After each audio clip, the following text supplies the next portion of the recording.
Hello everyone, my name is Lumi, and today I'm going to be talking about my Stardew Valley 1.7 wishlist. At one of the recent Festival of Seasons concerts, ConcernedApe announced that we will be getting another Stardew update. Roll the clip. I wanted to share something with you tonight. It's kind of a secret. There's gonna be another update. Which got me thinking, what more can he add? Well, I'll be talking about some of the possible features that could be coming to Stardew Valley 1.7. In reality, they're just things that I need in my life, okay? Also, before we begin, you should subscribe or something, I don't know. And this is just a friendly reminder that we must be patient with our Lord and Savior while he works on Stardew 1.7 and an entirely new game. But before we're able to explore 1.7 and the massive world of Haunted Chocolatier, let me tell you about a much smaller one, the mystical Minitopia. Imagine a tiny world where you can collect sunlight and raindrops, decorate your dream home, and befriend whimsical neighbors. Well, you can do all of that with our sponsor for today, the adorable and unique Animula Nook. Animula Nook is a Lilliput fantasy life simulation game. Basically, you get to play as a tiny little person, viewing our world through an entirely different lens. There are so many fun things to do, the gameplay able to be completely tailored to your liking. First of all, this is a cozy decorator's dream. You can use and customize the everyday objects you find around to create your own little home, from the desk to the windows to the cabinets and beyond. The customization also extends to our character, as there are so many outfits, accessories, and tools for us to choose from. Plus, I spot a cat hat that will be worn by me immediately. And of course, it's not a cozy game without the cozy characters. There are various different creatures and beings for us to gift and befriend, their stories unfolding as our relationship progresses. Personally, Miss Space Buns over here will be gifted constantly.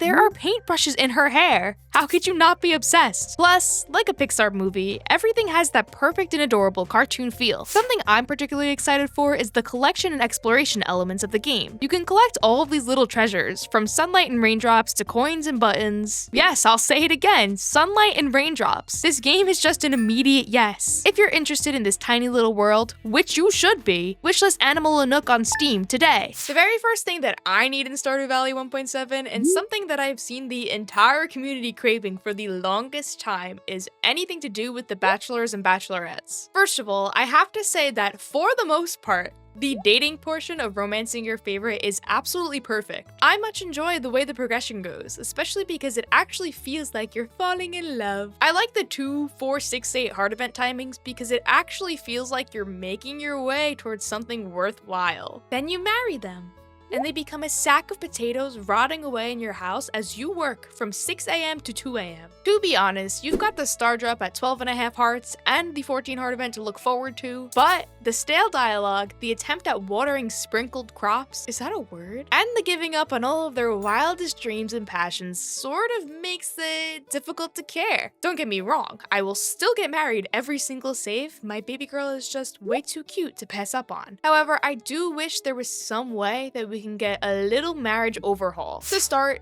they just have to do something. I know from time to time they get out of the house and they have their little hobby corner, but it's not enough. For instance, why doesn't Haley take her little pictures in the woods anymore?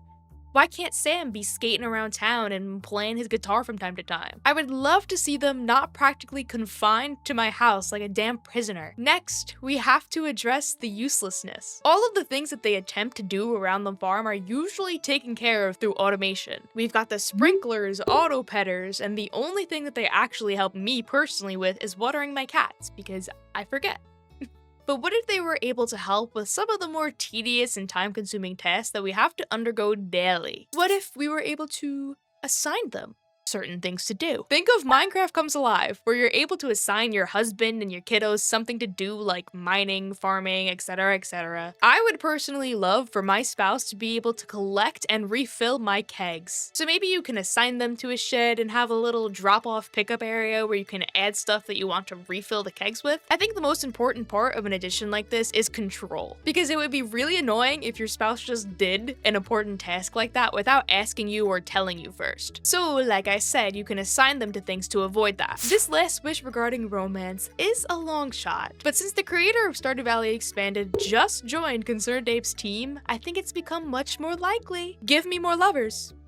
Give me new ones. You know what? I don't even care if they're new NPCs. Just give me Sandy. Case closed. That's all you gotta do to make me happy. Now, let's talk about our skills. Obviously, we got the mastery system in 1.6, which has been such a fun and interesting addition to the game. A lot of the new features are really helpful and also very fun, my favorite being our little trinkets. And of course, we got the bookseller and all the little skill books that came with it, though it might be safe to say that we are good on big skill updates for at least a very long time. So instead, I want to talk about some additions to what we already have instead of new features, because we're asking for a lot then. For instance, like I said, we did get the trinkets in 1.6, but I would like to see a weapon expansion. I think the weapon options that we have are fine, it's more so the enchantments that go along with it. There are only 5 of them, that being Artful, Bug Killer, Crusader, Vampiric, and Haymaker, I think? And I only ever use 2 of them. Artful and my Galaxy Hammer, because the shortened cooldowns are so nice on the Galaxy Hammer. And then I'll just have like a sword lying around with Crusader on it because I love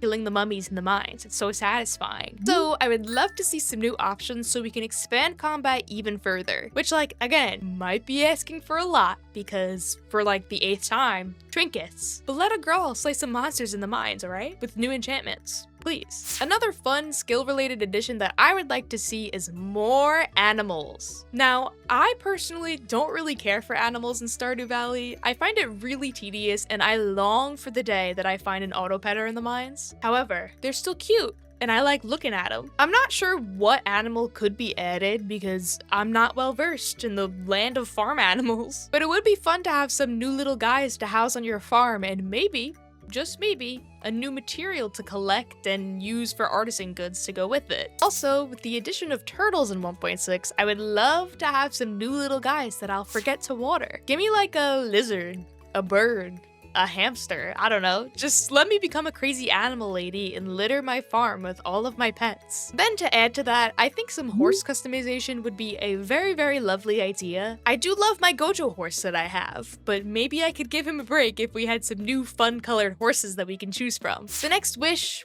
hope, desire is another very long shot. It is a highly speculative idea that I've seen around the town here and there. And while I think it might be very unrealistic, at least right now, it would be really cool to see. We've got the desert, we've got Ginger Island. What is the other place that is talked about constantly by every single NPC in this game? Zuzu City. Now, we technically have been to Zuzu City. If you decide to romance Shane or Sam, both of them have heart events that take you to Zuzu City. And then Sebastian talks about Zuzu City in his 10 heart event while you guys literally stare straight at it. And then you like kiss or something.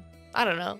Then, like I said, Zuzu City is thrown around by so many NPCs just in casual conversation. So let's think about this logically, because what are the chances that we actually get Zuzu City, and what would the purpose of going there be? Well, even though it is not explicitly stated, I believe that our character is either from Zuzu City or worked in the JoJo office in Zuzu City. If I say Zuzu City one more time, the whole reason we moved to Stardew Valley is to get away from that mind-numbing and soul-crushing 9-to-5 work style. So like, would it make narrative sense for us to go back? Unfortunately, I don't really think so. I can't even think of a valid reason we would need to go to the city, especially when you think about if it will help us on our farm or integrate well into the general objectives of the game. Traveling to any city in a game about escaping rigid city life to liberate yourself in the good old country just does not make sense. But at the same time, I can't help but think notably my second favorite Animal Crossing game. New Leaf clears any Animal Crossing iteration and I will fistfight anyone who tells me differently. Anyway, in City Folk, you live in the main town area, but you can visit the city to go see a show, go shopping, catch Mr. Rossetti vibing at the Reset Center. So the city basically functions as like a leisure area. And I can see how Zuzu City in Stardew Valley can function similarly. Just a little area for funsies. An area for chance.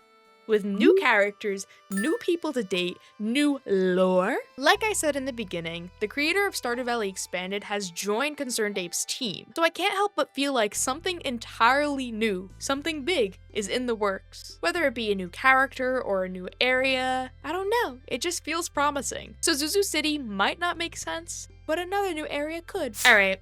Now we gotta talk about the children. This kind of ties into the whole marriage overhaul that I was talking about earlier, but the children are important enough that I had to talk about them separately. We all know that lives are eternal in Stardew Valley. George and Evelyn are still kicking it no matter how many years you spend on a singular farm. The only people that do age are your children, but they only age from crib to ground, and then just stay as little shits running around and getting in the way. And I always end up sacrificing them whenever they annoy me. So it would be quite lovely if they at the very least grew to be Vincent and Jazz's age, and then I could just whisk them away to Penny for an education. I would love to be able to talk to them. I don't know how difficult it would be to add dialogue to them or just make them have their own original personality. As their appearance is based on whoever your spouse is, maybe they could have a similar personality to them. Like, me and Mama went to go take pictures with the cows today. I don't know. Just something to add character to our children instead of them functioning like our cats and dogs. And turtles. Don't forget about the turtles. For the people, Mr. Ape.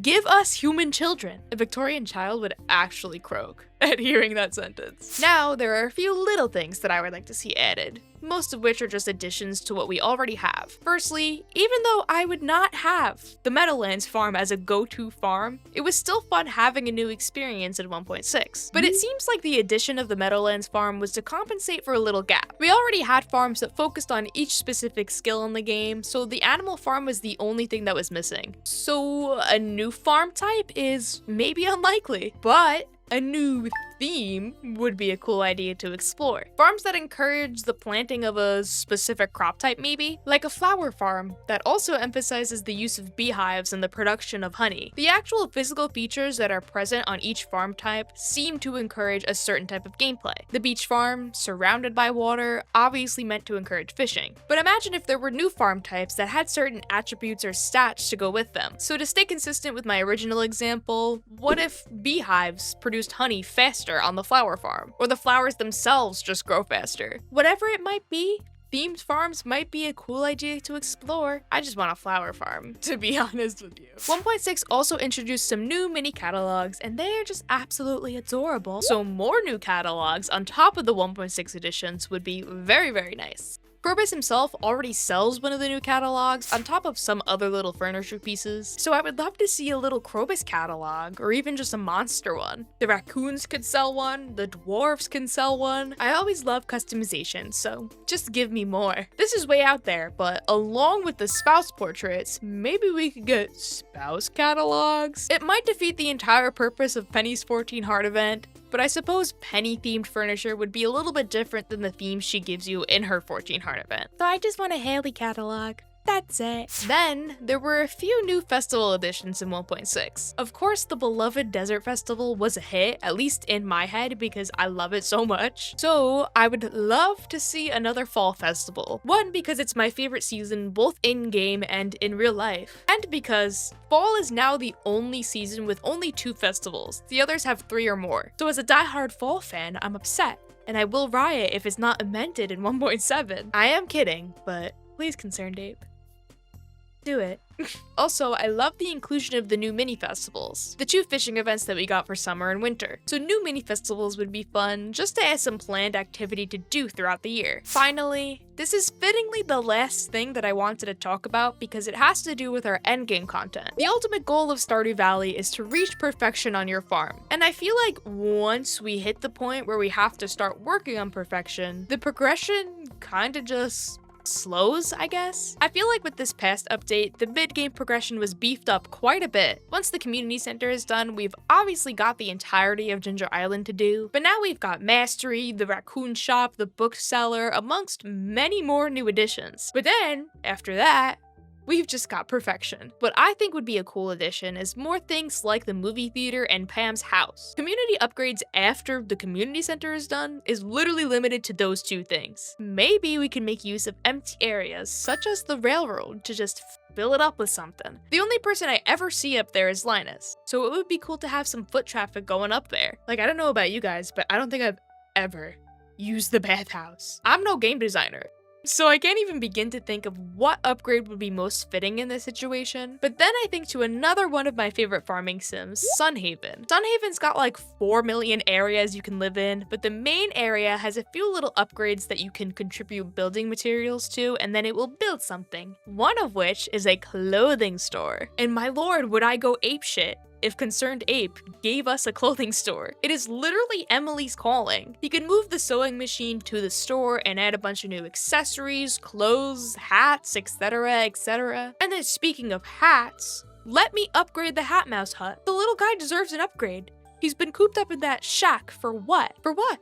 Give him a building and have him follow me around like Tom Nook, breathing down my neck and forcing me to buy something. I think the roster of perfection criteria is enough, so I'd mostly be interested in other little endgame upgrades just to improve life in the valley, because we are rich at that point, so why the hell not?